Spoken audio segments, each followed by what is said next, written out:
What does your tax code mean? If you're employed, then HMRC will issue your employer with a tax code notice in relation to how your employment income should be taxed.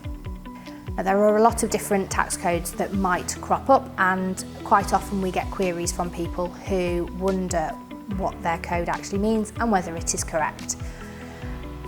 The most common code that we tend to see is 1257L, which basically means that you are being issued with a full personal allowance by HMRC of £12,570. However, that number, the 1257 prior to the L, can be adjusted by a number of things, such as expected benefits in kind, tax liabilities that maybe HMRC are looking to reclaim, or potentially increased by tax reliefs that might be available to you. We also see tax codes which are called 0T tax codes. That would be the case if your employment income was above £125,140, by which point your income levels are too high for you to receive a personal allowance. Other tax codes that we might see include things like BR, which means that the whole of your employment income for that particular employer might be taxed at 20%, or D0, whereby you might get your income taxed at 40% throughout. Other codes that we sometimes come across are tax codes that start with an S or with a C. Now, if it starts with an S, it means that you are living in Scotland and are subject to Scottish tax rates. And if it starts with a C, it means you're in Wales and are subject to Welsh tax rates.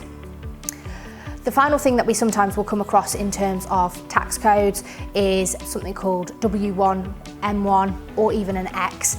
What that means is that HMRC are putting you onto something called an emergency tax code. It usually means that they don't have enough information from your previous employer to be able to ensure that your tax is running smoothly throughout the tax year. So as a result, they will look at each month individually. Now, the way UK payroll works is that for each month of the year, you would receive 1/12 of any personal allowance, 20% tax bracket, 40% tax bracket. And if you have a cumulative code, which means that HMRC know how much you've received, like throughout the year, if you hadn't received income for the first 3 months of the year, in the first month that you receive your employment income, you would actually receive the first 3 months plus the existing months personal allowance, 20% tax bracket, 40% tax bracket, etc. If you have a M1, W1, X code, then HMRC will consider that month alone. So they will ignore, or your employer will have to ignore whatever's gone on prior to that month, and they would tax your income levels according to only receiving 1/12 of the personal allowance, 20% tax bracket, 40% tax bracket, 45% tax bracket, etc.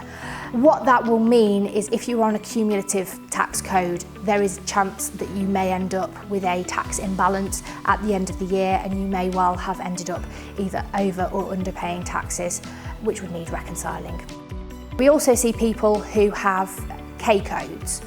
What that means is you would normally have a K followed by a number.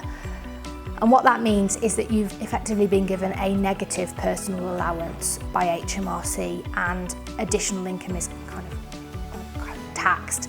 And usually that would be the case if you have any non-cash benefits in kind, such as a company car or medical benefits that are not taxed at source through your payroll.